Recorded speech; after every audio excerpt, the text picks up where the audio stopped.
কার্ডিফে অনুষ্ঠিত হলো দুদিনব্যাপী বিগ হালাল ফেস্টিভ্যাল কার্ডিফ মেলা 2025। কয়েক হাজার মানুষের উপস্থিতিতে সফলভাবে সম্পন্ন হয়েছে এবারের মেলা।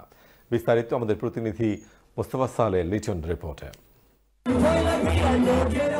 প্রতি বছরের মতো এবার ওয়েলসের বৃহত্তম এশিয়ান উৎসব বিগ হালাল ফুড ফেস্টিভ্যাল কার্ডিফ মেলা 2025 জমকালো আয়োজনের মধ্য দিয়ে 14-15 জুন 2 দিন ব্যাপী বর্ণিলে উৎসবটি অনুষ্ঠিত হয় কার্ডিফ বে ওয়েলস মিলেনিয়াম সেন্টারে।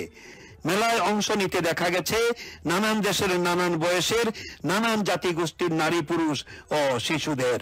চমৎকার আবহাওয়া আর নানান স্বাদের বাড়ি খাবারের আয়োজন ছিল মেলার মূল আকর্ষণ। উৎসবে উপস্থিত ছিলেন নগর কার্ডিফের মাননীয় Lord mayor councillor Adrian Robson.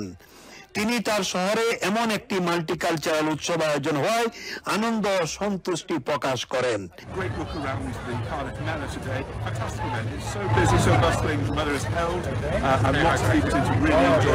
এখানে ছিল মেয়েদের পোশাকের স্টল সহ নানান পণ্যের রকমারি স্টল।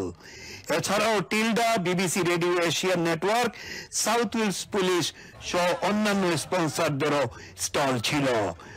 জনপ্রিয় বিবিসি প্রেজেন্টার ভালিসা ও এজেবি এর উপস্থাপনায় সারাদিন ব্যাপী মূল মঞ্চে অনুষ্ঠিত হয় বিভিন্ন দেশের শিল্পীদের নাচ ও গানের পরিবেশনা। উৎসবে সঙ্গীত পরিবেশন করেন বিলেতের জনপ্রিয় শিল্পী জ্যাক নাইট, মালিক সেলেমি ও আরমা সহ স্থানীয় একাধিক শিল্পী।